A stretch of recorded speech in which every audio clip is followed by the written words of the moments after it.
mishit. So that's definitely one thing that we'd also look at. So we have contact, how solid you hit the ball. Someone mentioned earlier, it might have been you, Wayne, your ball flight's a little high. Who mentioned it's a little high? Little high. I took some notes. So I got notes on everyone. So you hit a little high. When you hit it high, you lose distance. Really, with any, even in normal conditions, you know, if you're hitting it too high with an 8 iron, it's flying up like a 9 iron. So that would be a technical thing that we could potentially look at. And the last one is the curve. I think at the end of the day, if we can hit it solid and we hit it far enough, then we're trying to control the curve that we get on the golf ball. And everyone here has a curve that they put on the golf ball. It's a fade, it's a draw, or it just seems like it wants to do everything all the time whenever we don't want it to, right? So I wanted to spend just a little bit of time on what controls contact and what controls curve, not so much on distance. And I also wanted to just talk a little bit about how we're going to kind of dissect our golf swing a little bit. Can you say something? No, you're good. Okay. So that's kind of like who you are. So if I just take an example, when I was watching you hit, I'm pretty sure you said like you lacked some distance. Yeah. Is that right?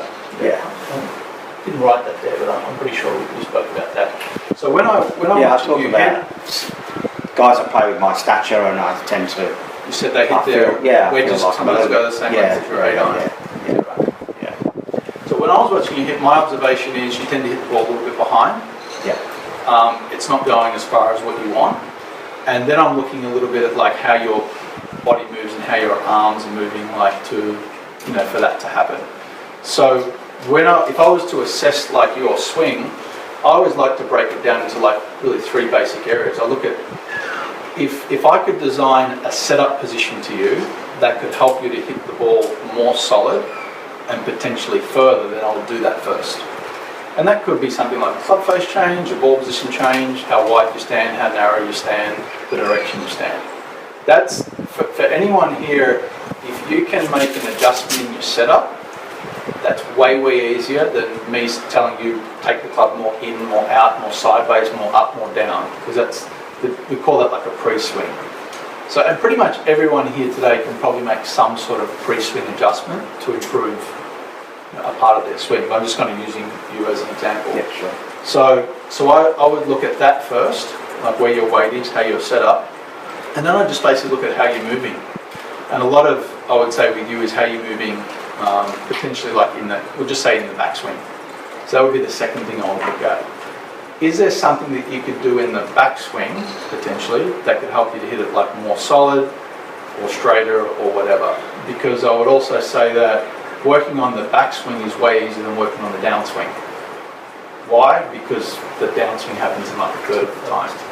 Yeah. So I think that to me is a good order. Now, golf coaching is very funny. I could analyse your swing and I might say that I'd like you to make some adjustments in your setup and I'd like to make some adjustments in your backswing. And I actually don't work on that.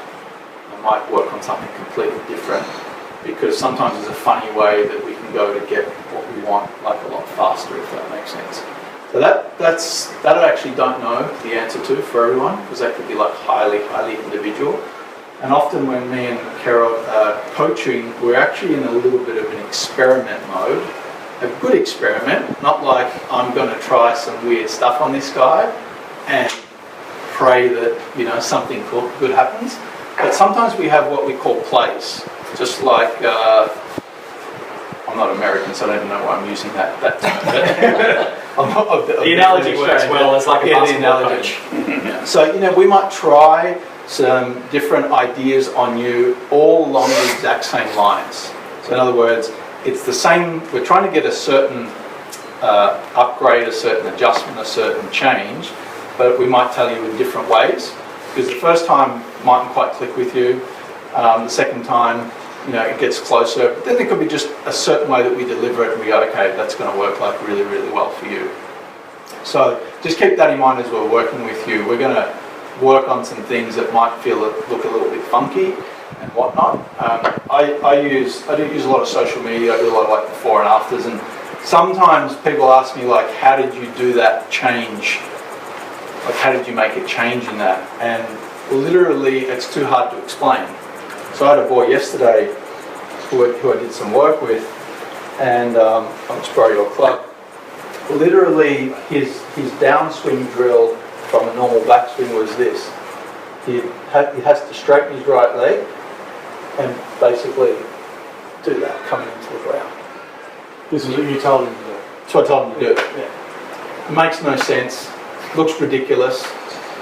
When he did that, his downswing looked, I'd say, very balanced or very normal. Yeah, that's what I told him to do. So if someone's seen that, they're probably go, what's he doing?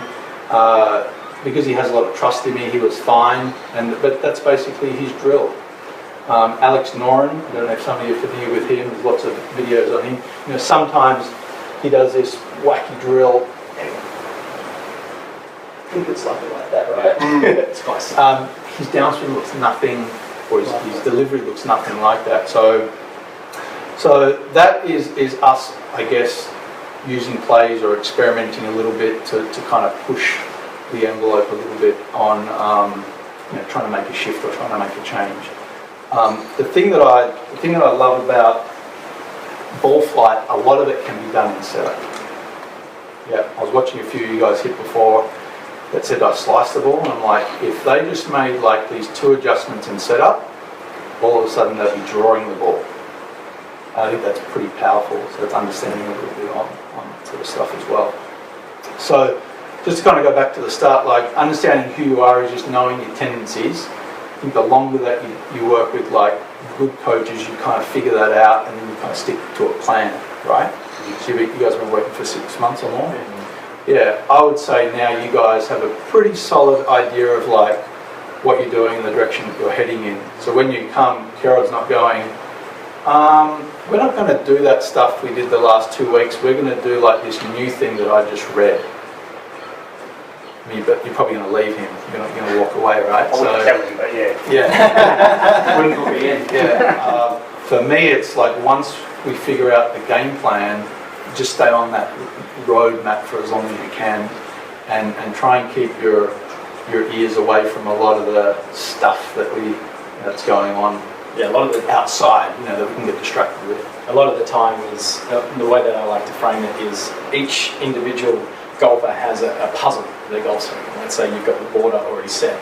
As coaches, we're trying to get the right piece and put it in at the right time, so it makes the picture a lot clearer. But if you put the wrong pieces at the wrong time, which is what most people do when they look at YouTube videos and they try and fix it themselves, it just makes it more confusing. Okay? They might put the wrong piece upside down, and then it makes it harder for them to go out and actually create some sort of performance when they're out there. So whenever we do make the changes, even though the message may sometimes feel like it's different, we're still trying to approach the same thing. It just might take all the way that you learn, or your learning style might be different to someone else. So you might be working on exactly the same move that we're trying to achieve, but thinking about it in a completely different way. And that's what the plays that Steve is talking about come into that sense there. And that's where I really feel like your filter as a golfer is like very important. Like everyone should have a filter of what comes in, what you can handle at that particular time. Like I know I can work with some students, do a whole bunch of like pretty intense stuff, and then at the end of the class give them like 4 words that they have to do. They just have to do basically four words in their head that they might do. It might be something simple like shoulder down, bring the hands in, and maybe like finish high, something like that. But we might have done like a lot of stuff throughout the class. So I think it's important, like if you do look at other stuff, you have to have a pretty good filter because not everything's going to be relevant to you. And once we go through the analysis today, some of you might have a little bit more, some of you might have a little bit less, but I want at least in your head for you to go, okay, I get that those are the 2 or 3 setup things that I need to do once we do a breakout. Those are that's the impact idea that I need to work on now for the next hour or so before maybe we reassess. Or that's the backswing move that I need to do after I do my setup, because that's going to help me with contact. Because that's the challenging thing. When I watch some of you, I'm like, man, he moves through the ball really well. That's such a crappy backswing. Like he's going to struggle with that in a nice way.